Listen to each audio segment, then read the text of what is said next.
JSK ഏറ്റവും പുതിയ വിവാദം.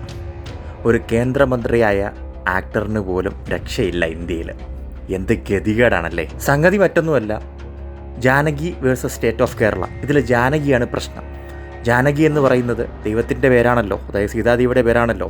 അത് പറ്റില്ല എന്നാണ് ഇപ്പോൾ CBFC അറിയിച്ചിട്ടുള്ളത്. കേന്ദ്രത്തിൽ നിന്നാണ് കേട്ടോ അറിയിച്ചിട്ടുള്ളത്, അതായത് കേന്ദ്ര CBFC, ഇവിടത്തെ അല്ല. ഇതൊക്കെ എന്താണ് ഇവിടെ സംഭവിക്കുന്നത്? അതിക്രമിക്കപ്പെട്ട ഒരു വ്യക്തിയെ അല്ലെങ്കിൽ ആ വ്യക്തിയുടെ പേര് ദൈവത്തിൻ്റെ പേരിലിടാൻ പറ്റില്ല. എന്ത് കഷ്ടമാണ്. ജാനകി ദേവി അല്ലെങ്കിൽ സീതാദേവി എന്ന് പറയുന്ന ക്യാരക്ടർ നമ്മുടെ രാമായണം എടുത്തു കഴിഞ്ഞാൽ ഏറ്റവും കൂടുതൽ അതിക്രമം നേരിട്ടിട്ടുള്ള ഒരാളാണ്.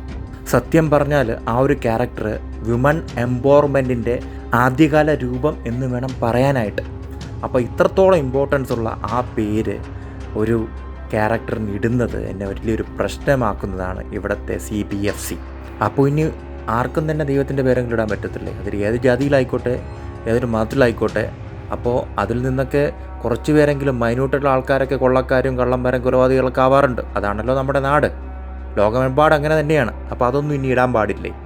ഇവരെന്താണ് ഉദ്ദേശിക്കുന്നത്? ഇനിയെങ്കിലും നന്നാവും. മതം, ജാതി, ഇതിൻ്റെയൊക്കെ പേരിൽ ആവിഷ്കാര സ്വാതന്ത്ര്യം പോലുമില്ല. ഒരു സിനിമ എടുക്കാൻ പോലും നമ്മുടെ നാട്ടിലിപ്പോൾ പറ്റില്ല. എന്താണ് പറയുക? Subscribe cress Kerala.